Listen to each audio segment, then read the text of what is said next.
Hello guys, मैं हूं सानू और आपका स्वागत है हमारे यूट्यूब चैनल पे जिसका नाम है फैक्ट्स फैक्ट्री। आज मैं आपको इस वीडियो में 10 चौंका देने वाले फैक्ट्स के बारे में बताऊंगा। तो चलिए स्टार्ट करते हैं।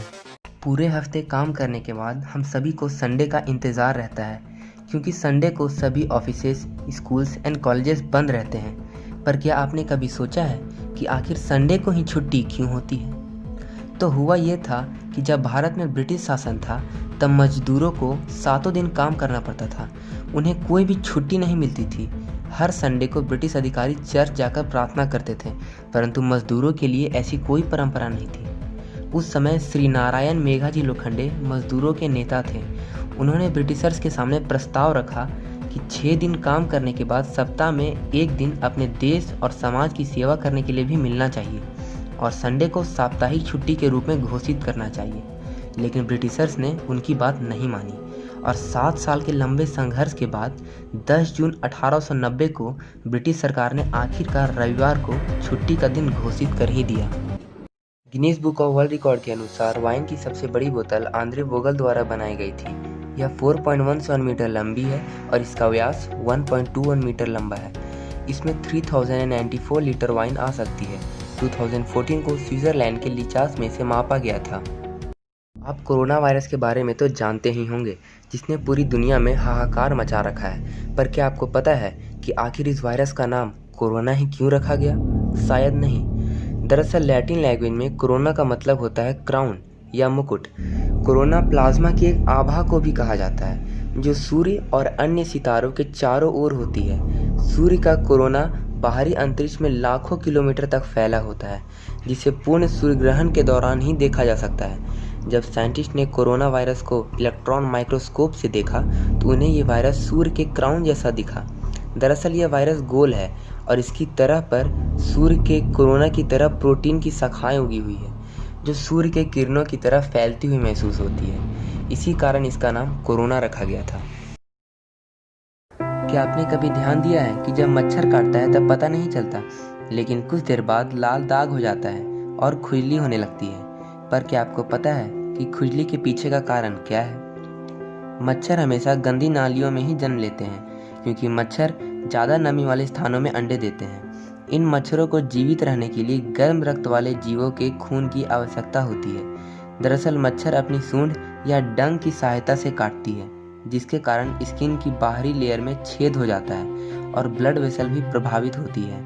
कटी हुई जगह पर खून का थक्का न जमे, इसके लिए वह एक विशेष प्रकार का केमिकल अपनी लार के द्वारा हमारे शरीर में छोड़ते हैं, जिससे हमारे शरीर में कुछ देर के लिए खून का थक्का नहीं जमता है, क्योंकि यह लार एंटीकोगुलेंट के रूप में काम करता है और आसानी से मच्छर हमारा खून चूस लेती है। लार में केमिकल होने के कारण हमारे शरीर में प्रवेश करने पर खुजली होती है और वो जगह थोड़ी सी लाल होकर सूज जाती है।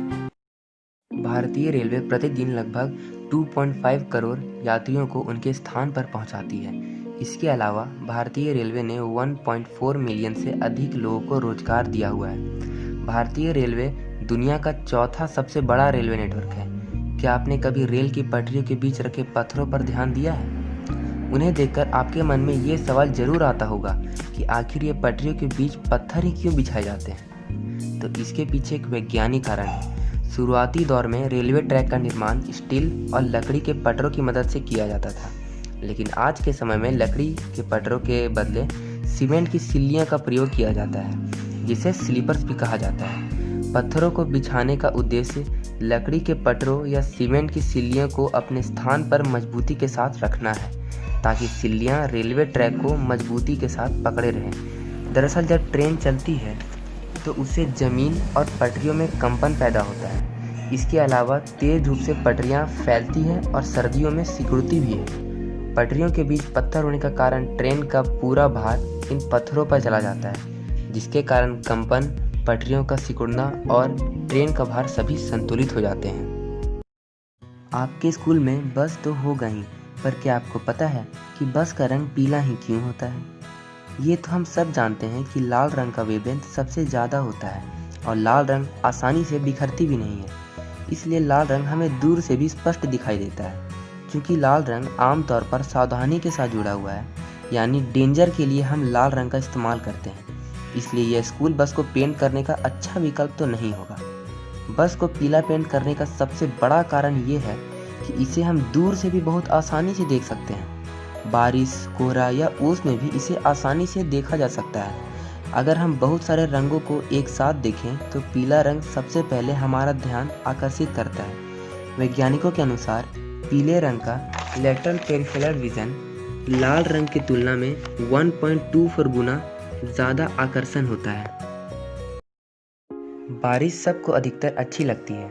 गर्मी के मौसम में बारिश का इंतज़ार सबको रहता है। जब बारिश की बूंदें सूखी धरती पर पड़ती है तो एक अलग प्रकार की सौंधी खुशबू आती है जो सबका मन मोह लेती है। पर क्या आपने कभी सोचा है कि ये खुशबू क्यों आती है? दरअसल मिट्टी से उठने वाली महक के मुख्य 2 कारण हो सकते हैं। पहला कारण है ओजोन का होना। वैज्ञानिकों के अनुसार बारिश के बाद वायुमंडल में फैली हुई ओजोन गैस की कुछ मात्रा पानी में घुल जाती है, जिसके वजह से ये खुशबू आती है। और दूसरा कारण है बैक्टीरिया का होना। वैज्ञानिकों के अनुसार मिट्टी में एक अलग प्रकार का बैक्टीरिया पाया जाता है, जिसके कारण भी महक आती है। अखबार के जरिए हम पूरी दुनिया में हो रही विभिन्न घटनाओं की जानकारी प्राप्त कर लेते हैं, लेकिन इसमें बहुत सी ऐसी चीज़ें होती है जिन्हें हम देख नहीं पाते। जैसे कि क्या आपने कभी ध्यान दिया है कि अखबार के पन्नों के नीचे 4 रंगीन बिंदियाँ होती हैं? क्या आपने कभी सोचा है कि वह बिंदियाँ क्या दर्शाती हैं? उनका अखबारों में होने का क्या मतलब है? दरअसल पहले अखबारों को काला और सफ़ेद रंग में मुद्रित किया जाता था, यानी पहले newspapers white and black colour में प्रिंट होते थे। धीरे धीरे अखबारों में कुछ विज्ञापनों के साथ रंगीन फ़ोटोज़ भी आने लगी।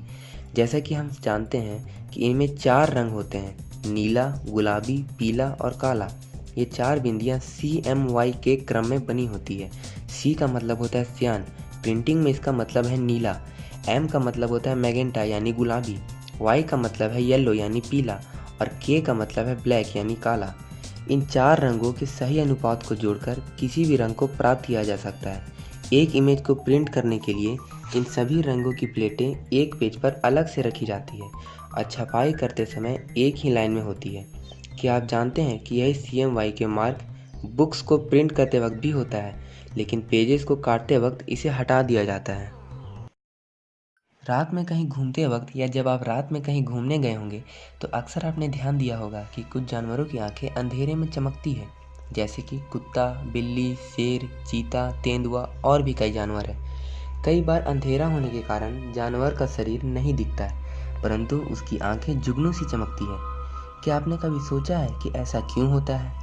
दरअसल कुछ जानवरों की आंखें रात में इसलिए चमकती है क्योंकि उनकी आंखों की पुतली या आंखों के पर्दों के पीछे एक विशेष प्रकार की चमकदार परत यानी रिफ्लेक्टिव लेयर होती है, जिसे टैपेटम लिसिडम कहा जाता है, जो उनकी आंखों में फोटोरिसेप्टर्स के द्वारा अवशोषित प्रकाश की मात्रा को बढ़ा देती है।